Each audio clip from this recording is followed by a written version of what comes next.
Prince Ojie and the Dirty Calabash. Once upon a time, in the village of Ntiku, lived a handsome prince named Ojie. He was the first son of the king and had other two sisters, Uma and Elsie.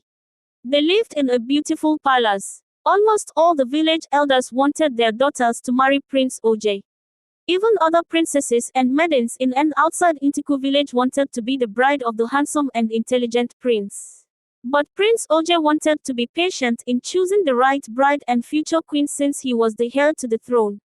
Other kings brought in gifts to him to choose their daughters for marriage, but he always turned them down. One day, Prince Ojie was walking with his best friend Obi and the royal guards on the path that leads to the great river.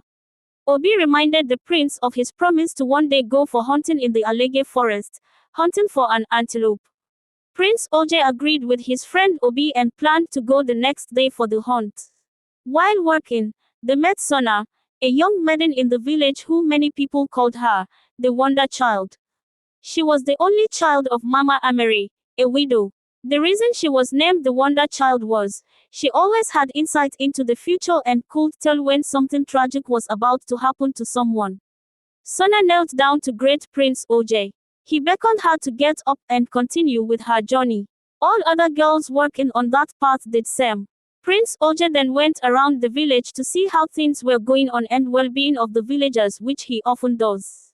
The next day, Prince Ojie and his friend Obi with some royal guards wore some beautifully adorned clothes for hunting. As they reached the forest, they walked to a spot where a trap was set for the prey. The guards scouted through the place to protect the prince from any attacks. Obi reached out for his knife to cut his rope to tighten their trap so well when they heard a voice singing. They all looked around to find the exact place the song was coming from. They searched and searched. In the course of their search, Prince Ojie noticed a calabash on the floor and noticed the song was coming from the calabash. As Prince Ojie drew near to pick this calabash, another voice came from the calabash and called his name saying, "Prince Ojie, the crown and pride of Ntiku, I am a good spirit sent to help you find your bride."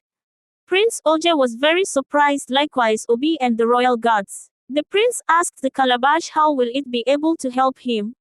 The calabash replied, "Take me along with you, I will reveal many things to you and secret of finding your bride."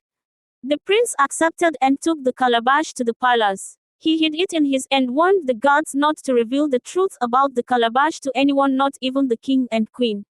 That evening, the calabash told the prince that some of the maidens who wanted to marry him didn't love him but was just after the fame and stature.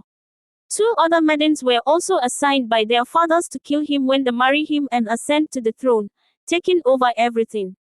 All the maidens both in the village and others from the neighboring villages looked innocent. But the calabash warned him and told him he will help him and gave him some instructions. It will turn into a dirty calabash and the girl that will clean it up drinks from it and sing the same song as the song of the calabash is his bride.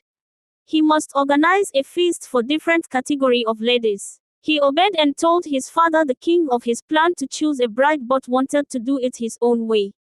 His father agreed. He asked his sisters, the princesses, to help him to send invitations to all the princesses in surrounding villages.